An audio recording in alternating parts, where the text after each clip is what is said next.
ustadz sahabat kita, mantan pendeta mu'allaf yang luar biasa berdakwah untuk mengembalikan orang-orang yang tadinya muslim terus murtad, saudara.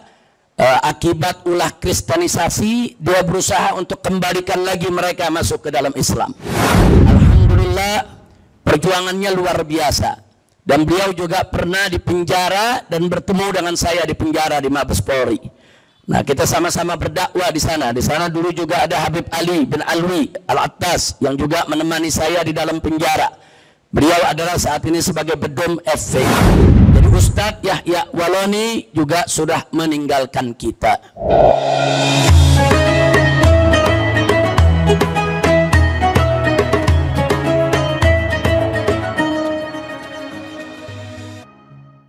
Nah, ahiba'il kiram, dalam beberapa waktu terakhir ini, saudara, beberapa ulama, dai, ustadz kita dipanggil oleh Allah Subhanahu wa ta'ala. Mulai dari Kiai Haji Khairus Saleh, besan daripada Kiai Haji Nur Sasih, orang tua kita, hafizahullah ta'ala wa ra'ah, yang berdakwah di Pulau Batam, telah meninggal dunia. Begitu juga ustadz sahabat kita, mantan pendeta mu'allaf yang luar biasa berdakwah untuk mengembalikan orang-orang yang tadinya muslim terus murtad, saudara. Akibat ulah kristenisasi, dia berusaha untuk kembalikan lagi mereka masuk ke dalam Islam.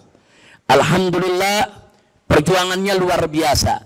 Dan beliau juga pernah dipenjara dan bertemu dengan saya di penjara di Mabes Polri. Nah, kita sama-sama berdakwah di sana. Di sana dulu juga ada Habib Ali bin Alwi Al-Attas yang juga menemani saya di dalam penjara. Beliau adalah saat ini sebagai Bedum FVI. Jadi Ustadz Yahya Waloni juga sudah meninggalkan kita. Dan kemarin siang, ulama besar Betawi, muallim Betawi, saudara, banyak kiai-kiai di Jakarta ini yang belajar dengan beliau. Beliau ini selama ini dianggap sebagai pengganti daripada almarhum Kiai Haji Syafi'i Hazami. Jadi kemarin siang meninggal dunia, yaitu Kiai Haji Bunyamin Muhammad bin Haji Muhammad.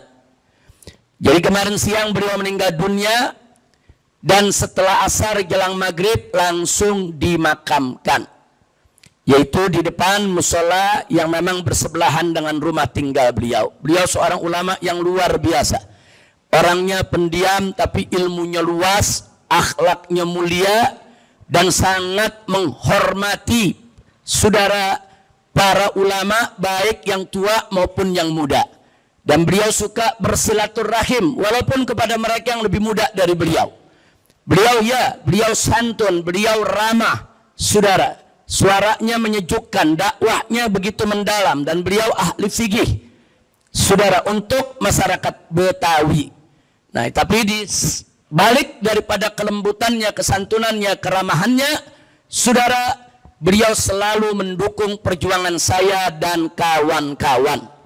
Nah, jadi tidak segan-segan beliau datang ke Petamburan, memberikan nasihat kepada saya, kemudian memberikan support, semangat, doa untuk terus berjuang menegakkan amar ma'ruf nahi munkar di negeri kita tercinta ini. Dan kini beliau sudah meninggalkan kita. Semoga Allah Subhanahu wa ta'ala yaitu merahmati seluruh ulama kiai kita yang telah dipanggil kembali kepadanya. Allah masukkan mereka ke dalam surganya, dan Allah kumpulkan mereka dengan Nabi kita Sayyiduna Muhammad Sallallahu Alaihi Wasallam. Apalagi kalau kita mundur di musim Covid yang lalu, berapa banyak habaib, ulama, kiai meninggal dunia dipanggil oleh Allah Subhanahu wa ta'ala. Habail kiram, kematian para ulama jangan dipandang remeh. Kematian para ulama jangan dipandang sesuatu yang sederhana, saudara. Kematian para ulama adalah musibah bagi kita semua. Kematian para ulama adalah kerugian bagi kita semua. Kenapa? Karena ulama itu sumber ilmu. Dari mana kita dapat ilmu kalau bukan dari ulama? Dari mana kita belajar ilmu kalau bukan dari ulama? Dari mana kita mengambil ilmu kalau bukan dari ulama? Maka itu dalam satu hadis sahih yang diriwayatkan oleh Imam Bukhari dan juga diriwayatkan oleh Imam Muslim, tegas Nabi mengatakan, kama qala Nabi sallallahu alaihi wasallam, innallaha la yaqbidul ilma intiza'an yantazi'uhu minan nas. Atau di riwayat yang lain, minal ibad. Jadi sesungguhnya Allah itu tidak mencabut ilmu begitu saja ditarik daripada para hambanya. Enggak, saudara. Jadi bagaimana cara Allah mencabut ilmu dari kita? Nabi mengatakan, walakin Allah, akan tetapi Allah yaqbidul ilma biqabdil ulama. Allah mencabut ilmu dari tengah-tengah hambanya dengan mewafatkan para ulamanya. Jadi ilmu-ilmu itu, saudara, sedikit demi sedikit akan hilang dari kita dengan kematian, kewafatan para ulama kita. Jadi ilmu itu, pengertian ilmu itu diambil oleh Allah, diangkat oleh Allah. Bukan ilmu itu terhapus dari lembaran kertas, bukan ilmu itu terhapus, saudara, dari catatan-catatan buku, bukan, saudara. Walaupun ilmu itu berserakan di kitab-kitab, ilmu itu berserakan di buku-buku, ilmu itu berserakan di para catatan, bagaimana kita bisa memahaminya tanpa petunjuk ulama? Bagaimana kita bisa memahaminya tanpa diajarkan oleh ulama? Ya, ada jutaan kitab di sekitar kita, ribuan catatan di sekitar kita. Bagaimana kita bisa paham kalau nggak dituntun oleh ulama, saudara? Nah, jadi sekali lagi, begitu ada ulama yang meninggal, berarti satu penuntun kita untuk memahami kitab sudah hilang, kembali kepada Allah Subhanahu wa Ta'ala. Pantas Nabi mengatakan bahwa sesungguhnya Allah tidak mencabut ilmu dari tengah hambanya dengan begitu saja dicabut, tapi Allah mencabut ilmu itu dengan mewafatkan para ulamanya. Ada lanjutan hadis, apa kata Nabi? Idza lam yabqa aliman hatta lam yabqa aliman, sampai satu persatu ulama-ulama itu dicabut sehingga tidak tersisa lagi seorang ulama pun ada di tengah-tengah manusia. Kalau itu terjadi, apa yang terjadi? Ittakhadhan nas ru'usan juhala. Orang-orang akan mengambil pemimpin-pemimpin, saudara, pembimbing-pembimbingnya dari kaum apa? Dari kaum orang-orang yang bodoh, yang nggak punya pengetahuan agama sama sekali. Dan kalau itu sudah terjadi, apa yang terjadi? Fasu'ila wa aftau bi ghairi ilmin, kata Nabi.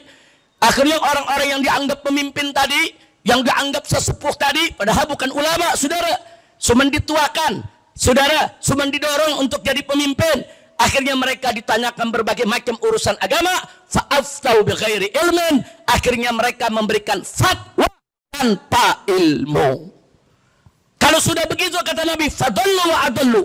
Akhirnya mereka menjadi sesat dan menyesatkan. Inna lillahi wa inna ilaihi raji'un. Makanya tadi saya katakan, jangan pandang kecil kematian seorang ulama. Kematian seorang ulama kerugian besar buat kita. Karena ilmu yang si ulama punya, yang dia pelajari dari dia kecil, remaja, dewasa, sampai akhir hayatnya, dia bawa, saudara. Dia nggak tinggalkan. Ya, diajarkan kepada murid-muridnya. Apa sudah 100% diajarkan? Mungkin yang diajarkan baru 10%, baru 20%. Ini ulama masih banyak lagi ilmu-ilmu yang mendalam yang belum diajarkan kepada muridnya. Nah, ilmu-ilmu yang mendalam yang belum sempat diajarkan ke muridnya, dia bawa dalam arwahnya, saudara. Rugi tidak? Rugi tidak? Rugi, saudara. Jadi makin kemari, saudara, makin banyak ilmu yang hilang dari tengah-tengah kita dengan kematian para ulamanya. Makanya mumpung saat ini masih banyak ulama, ada ulama di sekitar kita, saudara, jangan ditinggal. Datangi mereka, belajar kepada mereka, timba ilmu mereka, ambil, saudara, ambil sebanyak-banyaknya ilmu-ilmu yang mereka miliki, saudara. Jangan ulama ditinggal. Hadiri majelis-majelis taklim mereka, majelis taklim di rumah mereka, majelis taklim di masjid, di musola, di pondok pesantren. Saudara, hadiri, timba ilmu dari mereka sebelum mereka dipanggil oleh Allah Subhanahu wa Ta'ala. Jangan sampai nanti kalau ulama udah nggak ada di sekitar kita, akhirnya kita bertanya, saudara, bukan lagi kepada tempatnya. Na'udzubillah min dzalik. Syekh Nawawi Al-Bantani rahimahullahu ta'ala wa walidayh, seorang ulama besar Indonesia yang dulu hidup di zaman penjajahan Belanda, saudara. Beliau sejak kecil tinggal di Mekah, belajar di Mekah, menjadi ulama besar, ahli hadis dan ahli tafsir serta ahli fikih, saudara. Luar biasa. Begitu beliau sudah menimba ilmu sedemikian hebat, saudara, namanya masyhur di kota Mekah, saudara. Dan kitab-kitab peninggalannya sampai hari ini masih dipakai di seluruh dunia, bukan di Indonesia saja, saudara. Ketika beliau pulang ke Indonesia, turun di Banten, di kampung halamannya, saudara, Belanda tidak suka sama dia. Karena ini ulama nggak bisa dibeli, ini ulama nggak bisa dikendalikan. Sementara banyak orang di Banten datang kepada beliau minta fatwa, saudara. Akhirnya beliau diganggu, beliau dikejar, dan beliau mau dibunuh, saudara. Nah, akhirnya apa yang terjadi? Beliau hijrah kembali ke Mekah, saudara. Jadi beliau kembali ke Mekah, saudara, bukan lari dari jihad. Jangan kita fitnah ulama. Beliau menjaga ilmu. Kan memang mesti bagi-bagi tugas, saudara. Ada yang jihad dengan ilmunya, ada yang jihad dengan senjatanya, ada yang jihad dengan hartanya. Saudara, kalau semua berjihad hanya dengan nyawanya, sementara yang punya harta tidak mau jihad dengan hartanya, bagaimana jihad bisa dipersenjatai? Nah, makanya kalau kita lihat dalam Al-Quran, saudara, wajahidu bi amwalikum wa anfusikum, jihadlah kamu dengan hartamu dan jiwamu.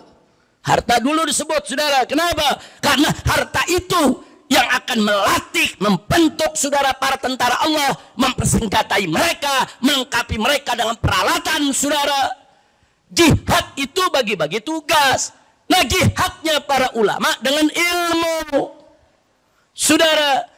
Makanya Syekh Nawawi Al-Bandani berjihad dengan ilmu, sudah disebarkan ilmunya. Beliau karang kitab-kitabnya, menyebar saat ini bukan di Banten saja, saudara, di seluruh tanah air Indonesia, bahkan di seluruh dunia. Kalau kita ke Mekah, ke toko-toko kitab di Mekah, semua di sana berserakan karangan-karangan daripada Syekh Nawawi Al-Bandani. Setelah itu lahir lagi ulama-ulama lain, saudara, dari Indonesia, seperti Syekh Ahmad Khatib Al-Minangkabawi, saudara. Enggak sampai di situ, saudara, masih ada lagi yang terakhir, ahli hadis diakui oleh dunia, Syekh Yasin Fadani, saudara. Jadi ulama-ulama Indonesia yang kelas dunia banyak, saudara.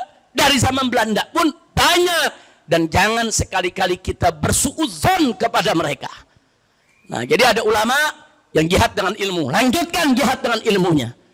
Dan dari dulu, dari zaman penjajahan Belanda, saudara, udah banyak pondok-pondok pesantren berdiri. Kiai-kiai ngajar santrinya, saudara. Kalau kita lihat pondok pesantren Sidagiri di Jawa Timur, saudara, itu bentengnya Ahlus Sunnah wal Jamaah. Itu usianya sudah hampir 300 tahun. Dari sebelum Indonesia lahir. Indonesia belum ada, pesantren udah ada, saudara. Nah, jadi jangan dikira bahwa ulama-ulama itu tidak berjuang. Ulama-ulama tersebut membangun pondok-pondok pesantren untuk apa? Menjaga akidah umat. Ini yang menjaga orang kafir, ingin memurtadkan umat Islam, harus dijaga akidahnya.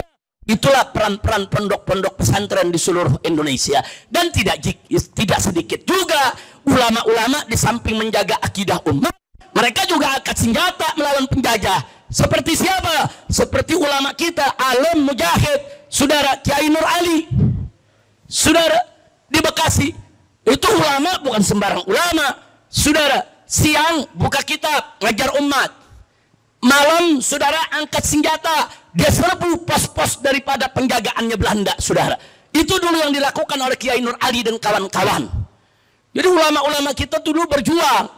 Ya, ada ulama yang angkat senjata, sekaligus juga buka pondok majelis. Ada ulama yang hanya buka pondok pesantren dengan ribuan murid, dijaga akidah umat, saudara. Makanya kita lihat 350 tahun Belanda menjajah negeri kita tidak berubah menjadi negara Kristen, saudara. Tidak.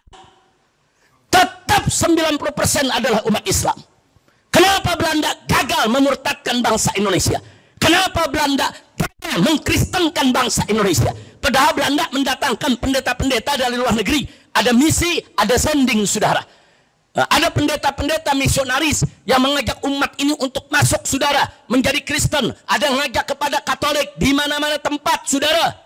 Tapi 90% bangsa Indonesia tetap berpegang kepada akidah Islam. Siapa yang menjaga ini, saudara? Ulama. Nah, makanya saya marah besar begitu ada menghina-hina Habib Utsman bin Yahya, katanya antek Belanda, saudara, pengkhianat bangsa. Jangan coba-coba menghina ulama, saudara. Ulama-ulama kita baik dari kalangan habaib maupun dari kalangan kiai dulu bahu membahu, saudara. Lihat kiai-kiai di Jakarta ini, saudara. Siapa yang tidak punya sanad nyambung ke Habib Utsman bin Yahya? Semua tuan-tuan guru yang ada di Jakarta ini, tuan guru Mukni, tuan guru saudara Marzuki dan lain sebagainya, sanad ilmunya semua ke Habib Utsman bin Yahya, saudara. Jadi Habib, gurunya orang-orang Betawi, dihina, difitnah, kurang. Nah, maka itu di sini saya mengingatkan, jangan, saudara, kita jangan kurang ajar kepada ulama, apalagi meninggalkan ulama.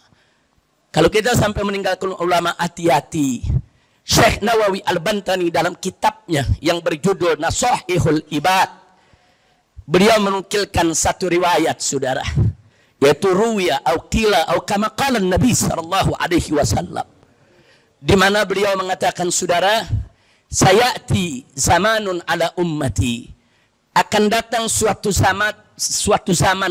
masa kepada umatku, zaman yang bagaimana? Yafirruna minal ulama'i wal fuqaha, di mana umatku rame-rame lari dari ulama dan fuqaha. Orang alim ditinggal, ahli fikih ditinggal. Nah, kalau itu sudah terjadi, saudara, apa selanjutnya dikatakan? Fayabtalihimullah bisalasi baliyatin, maka Allah, saudara, Allah akan menimpahkan musibah kepada umat yang meninggalkan ulama dengan 3 musibah yang besar, saudara. Yang pertama, aulaha yarfa'ullahul barakah min kasbihim, Allah cabut keberkahan daripada mata pencaharian mereka, saudara. Hati-hati, kalau umat sudah meninggalkan ulama, umat sudah meninggalkan fuqaha, maka segala usaha kerja mereka dalam urusan dunia ini, saudara, berkahnya dicabut oleh Allah subhanahu wa ta'ala.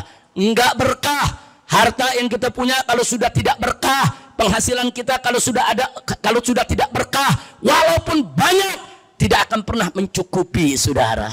Yang kita cari adalah keberkahan. Di mana itu ada keberkahan, saudara? Salah satunya adalah dengan tidak meninggalkan ulama. Yang kedua, saudara, dalam riwayat tersebut dikatakan wasaniya yusalitullahu alaihim sultanan zaliman. Saudara, Allah akan kirim, saudara, ke orang-orang yang sudah meninggalkan ulama tadi, pemimpin yang zalim. Jadi kalau kita melihat banyak pemimpin zalim, saudara, banyak pejabat yang zalim, banyak menteri yang zalim, banyak polisi yang zalim, kenapa ini kok banyak yang zalim? Jangan-jangan karena kesalahan kita meninggalkan ulama. Karena di sini disebut umat tinggalin ulama, Allah kirim, Allah biarkan itu pemimpin-pemimpin zalim yang menguasai umat Islam, saudara. Na'udzubillah min dzalik. Makanya hari ini saya ingin ajak kita mengevaluasi dan introspeksi diri. Kenapa ini terjadi di sekitar kita? Kok banyak pemimpin zalim? Korupsinya nggak tanggung-tanggung, triliun-triliunan. Umat lagi miskin, saudara, nyari kerja lagi susah. Orang antri ratusan ribu orang cari kerja, desek-desekan, sampai banyak yang pingsan, ada yang berkelahi, saudara, hanya demi dapat daripada pekerjaan. Tapi ternyata aduh, segelintir daripada pejabat-pejabat kita seenak-enaknya, mereka korupsi, merampok uang negara, merampas kekayaan negara. Nah, jadi kalau kita mau marah, saudara, jangan maki-maki ulama, maki-maki para koruptor, lawan itu para korupsi. Jangan menghina ulama, hina para koruptor, saudara. Nah, jadi kita diadu di antara kita, Habib Mahabib diadu, Kiai Mekiai diadu, Habib Mekiai diadu. Kita sibuk ribut sama kita. Dia enak-enakan pada korupsi, dia enak-enakan pada ngambil tambang, saudara, milik negara, milik rakyat, saudara. Ini korupsinya bukan 1.000-2.000 perak, Pak. Bukan 1 juta 2 juta, bukan 1 miliar 2 miliar, triliunan. Inna lillahi wa inna ilaihi raji'un. Nah karena itu saudara, yuk kita evaluasi. Jangan-jangan karena kesalahan kita selama ini kita meninggalkan ulama.